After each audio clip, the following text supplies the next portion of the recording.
ዛሬ እንግዲህ የማሳያችሁ በጣም አሪፍ የብጉር ጠባሳ ላለባችሁ ማዲያት ፊታችሁ ቀይ ነበርኩ እኮ ዛሬ ቀጠቁሪ ምናምን ላላችሁ የድሮውን ቅላታችሁን ነው የሚመልስላችሁ። በጣም አሪፍ የክሬም ነው። በቃ የፊት ክሬም እዩት ቪዲዮን እስከ መጨረሻው።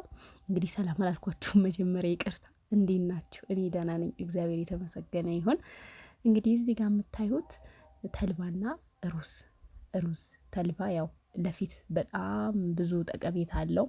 ፊትን የማቅላት ባህሪ ያለው በጣም ጥቋቁር ፊት ላይ በተለይ ይሄ ብጉር ወጥቶ አንዳንድ ጊዜ በእጅ ማፍረጥ በጣም ጥሩ አይደለም። በእጅ መነካካትን ብጉር በጣም መጥፎ ነው እና እሱን ጠባሳ ሆኖ የቀረውን እሱን በጣም ጥሩ ነው፣ ያጠፋል። ከማጥፋትም አልፎ ፊት በጣም ብራይት ነው የሚያደርገው ተልባ እና በተለይ ለደረቅ ፊት በጣም አሪፍ ነው። ይህ ያለ እድሜያችን የሚጨማደድ ፊታችን በተለይ በጣም አሪፍ ነው። ይህ ፊት ይወጥራል፣ ተልባ ፊት ይወጥራል በጣም ያለ እድሜ እርጅናን በጣም ፊት ይወጥራል ተልባ። እና ሩዝ መቅላት የምትፈልጉ ልጆች የሩዝ ማስክ በጣም በተደጋጋሚ ተጠቀሙ። በቃ ፊታችሁ ብራይት ነው የሚሆነው፣ ይቀላል። ፊታችሁ እዚህ ጠቋራ ነው፣ እዚህ ጋር አገጬ ጋር ጥቁር ነው፣ ግንባሬ ጋር ምናምን የምትሉ ልጆች ፊታችሁን አንድ ነው የሚያደርግላችሁ። አንገታችሁ ጠቁሮ ፊታችሁ ይቀላል ልጆች እንዳለ በቃ ሩዝ ተጠቀሙ። በቃ መቅላት የምትፈልጉ ልጆች ሩዝ ከፊታችሁ ማስክ አትለዩ። ሩዝ ፊት ያቀላል፣ ሩዝ ፊት ያቀላል፣ እመኑኝ። ስለዚህ እዚህ ጋር ምንድነው ያረኩት? በራሴ መጠን ነው ያረኩት። ሩዝ እና ተልባ ነው ዛሬ የማሳያችሁ። ሁለቱ ለፊት ያላቸው ጥቅም ይሄ ነው ብዬ አልገልጽላችሁም። ፊት በጣም ነው ጽድት ውጥር የሚያደርገው። ፊት አንድ ነው የሚያደርጉት። ፊት ፒውር ነው የሚያደርጉት። የኔ በጣም ነጠብጣብ ወርሶኝ ነበረ፣ እግዚአብሔር ይመስገን። አሁን እንደውም የሆነ ፎቶ ፖስቻለሁ፣ ደህና ነው ፊት፣ ያው ተቀይሯል፣ እግዚአብሔር ይመስገን። ያው ስለዚህ እዚህ ጋር አጠብኩኝ ተልባና ሩዝ። ከዛ ይኸው እንደዚህ አበሰልኩት 15 ደቂቃ ጄል እስከሚሆን እንዲወጣልኝ ነው ጄሉ እና የሩዙም ጥቅም እንዲወጣልኝ ነው። ምርጥ ክሬም ነው የምንሰራው፣ ተከታተሉ። ከዛ ጄሉ ከወጣልኝ በኋላ አቀሰቀስኩት። ይኸው አሁን ልፈጨው ነው፣ ትንሽ ነው የምፈጨው። ስለዚህ ደቂቃውንም አላበዛውባችሁም እንዳትሰለችሁ ብዬ። ስለዚህ ዴይ ቱ ዴይ ነው መውሰድ ያለባችሁ። አሁን ይሄንን ትንሽ ነው የምፈጨው፣ ትንሽ ሩዙ ትንሽ እንትን እንዲልልኝ ማለት ነው። እና የተወሰነ ነው የምፈጨው። ስለዚህ አጠቃቀም ላይ ደግሞ እንዴት ነው? መጀመሪያ ማንኛውንም የፌስ ማስክ ስትጠቀሙ ፊታችሁን በደንብ መታጠብ አለባችሁ በሳሙና። ስለዚህ ከታጠባችሁ በኋላ እርጥበቱ ከደረቀ በኋላ አንገታችሁን ፊታችሁ ስትጠቀሙ አንገታችሁንም አብራችሁ ቀቡት። አንገትና ፊት ሲለያይ ለእይታ አያምርም። ስለዚህ ማንኛውንም ስትጠቀሙ አንገታችሁንም ተጠቀሙ። ስለዚህ ሙልጭ አርጋችሁ ትታጠባላችሁ። ፊታችሁን ትታጠቡ በሳሙና በደንብ ቆንጆ አርጋችሁ ትጥብ ቶሎ ምናምን አትበሉ። ሳሙናም ሆነ የምትጠቀሙትን ነገር በደንብ ፊታችሁን ማሳጅ አድርጉት፣ ቆሻሻው እንዲለቅ። አፍንጫችሁ ስር፣ እዚህ ከከንፈራችሁ ስር በጣም ቆሻሻ ይዛል። ግንባራችሁ ላይ፣ አይናችሁ ስር በደንብ አጽዱትና ከደረገ በኋላ ማስካችሁን ቅብት አድርጋችሁ ከ20 እስከ 30 ደቂቃ ቆይታችሁ መታጠብ። በቃ ምን ጊዜም ቢሆን ፊታችሁን ዴይ ቱ ዴይ ማታ መታጠብ፣ ዴይ ቱ ዴይ ሁልጊዜ በቃ ባህል ልምድ አርጉት። ምግብ እንደምትበሉ እራታችሁን እንደማትረሱ ሁላ የፊት ማስክ ማታ በቃ አስለምዱት። ስለዚህ ሁልጊዜ ማስክ ስትጠቀሙ ፊታችሁን ታጥባችሁ መሆን አለበት በሳሙና። ከታጠባችሁ መጀመሪያ ታጥባችሁ ነው ማስክ የምትጠቀሙት አይደለም።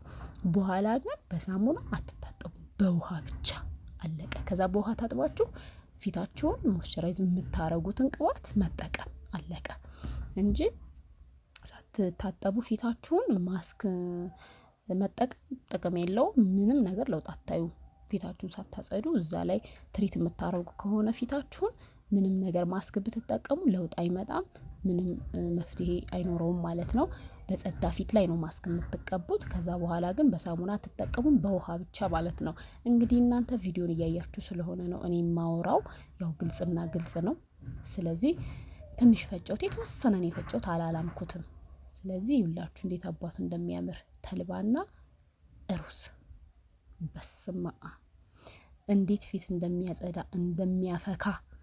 እኔ አሁን ይሄ ማታ ማታ ልተኛ ስል ቀን መቀባቱ ትርጉም የለውም። ፀሐይ ላይ ልንወጣ እንችላለን፣ አቧራ ሊሆን ይችላል ፊታችን፣ ምግብ ልናበስል እንችላለን። ማታ ግን ልንተኛ ስንል ፊታችንም የሚያርፍበት ታይም ስለሆነ ይሄን ተቀብቼ ስቀባ ራሱ ምንም አይነት ማስክ ማሳጅ አደርገዋለሁ ለ5 ደቂቃ ወይ ለ2 ሰከንድ ምናምን ለ2 ደቂቃ ምናምን። አያችሁት? ይሄን ራሱ እንደ ስክራፕ እጠቀመዋለሁ። ይሄን አስቀምጥና ፍሪጅ ውስጥ ቡና ወይም ስኳር ጨምሬ እንደ ስክራፕ አደርገዋለሁ ማለት ነው። አልደፋውም። እዩት እንዴት ደስ እንደሚል፣ እንዴት ፊት እንደሚያቀላ፣ እንዴት ነጠብጣብ ጥቁር ነጠብጣብ ሙልጭ አድርጎ እንደሚያጠፋ አታምኑም? ተጠቀሙ። ይሄ የሰራችሁት ለ7 ቀን ይጠቅማችኋል። ፍሪጅ እየከተታችሁ፣ ፍሪጅ የሌላችሁ ልጆች ደግሞ ውሃ ውስጥ አድርጋችሁ ውሃ ባሊ ውስጥ ወይ የሆነ ነገር ውሃ አድርጋችሁ እዛ ውስጥ ደግሞ ይሄን የያዘውን ቦትል እሱን ውሃ ውስጥ መክተት ማለት ነው። ለምን ሙቀት ሲያጋጥመው ያው ይሸታል፣ ይቀይራል፣ ሌላ ነገር ችግር እንዳያመጣብን በማለት ነው። ቀዝቃዛ ቦታ የሆነ ካላችሁ ደግሞ ችግር የለውም ማለት ነው። ስለዚህ ያው ለማንኛውም ለ7 ቀን ምናምን ያገለግላል፣ ለሳምንት ማለት ነው። ስራውም ደግሞ ቀላል ነው። ስለዚህ ዴይ ቱ ዴይ ተጠቀሙ። እኔ እዚህ ጋር ኮኮነት ኦይል ስለሚስማማኝ ነው። ኦሊቫ ኦይል፣ አልመንድ ኦይል ያላችሁ ልጆች የስ የሚስማማችሁን የፊታችሁን ራሱ ቫይታሚን ኢ ኦይልም ማድረግ ትችላላችሁ። ለፊታችሁ የምትጠቀሙትን ማንኛውንም ፈሳሽ ቅባት ማድረግ ትችላላችሁ። ያላችሁን ብዙ አይነት የፊት ትሪትመንቶች ስላሉ ማለት ነው። ለምን ኦይል ግዴታ ነው መክተት ፊት ውስጥ እንትን ውስጥ አንዳንድ የፊት ማስኮች ላይ ያው ማድረጉ ጥሩ ነው፣ ሞይስቸራይዝ ስለሚያደርግልን።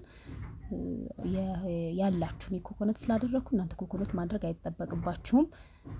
እንደዛ ያላችሁን መጠቀም ትችላላችሁ ማለት ነው። ስለዚህ ይሄኛውን ደግሞ ያያችሁትን ይሄንን አስቀምጥና እየቀነስኩኝ አንድ ቀን ኮፊ አድርጌ ስክራፕ አደርጋለሁ ፊቴን። መጀመሪያ በዚህ ፊቴን ከታጠብኩ በኋላ ኮፊ አደርግና በዛ ፊቴን ስክራፕ አደርገዋለሁ። በየቀኑ አይደረግም፣ ምናልባት በ3 ቀን ነው ምናምን የምጠቀመው። ከዛ ደግሞ ቀንስና ደግሞ በአሁኑ ኮፊ ካረኩኝ በሁለተኛው ደግሞ ስኳር አረግና ፊቴን ስክራፕ አደርገዋለሁ ማለት ነው። እንደ ማጽጃ እጠቀምበታለሁ፣ አልደፋውም ማለት ነው።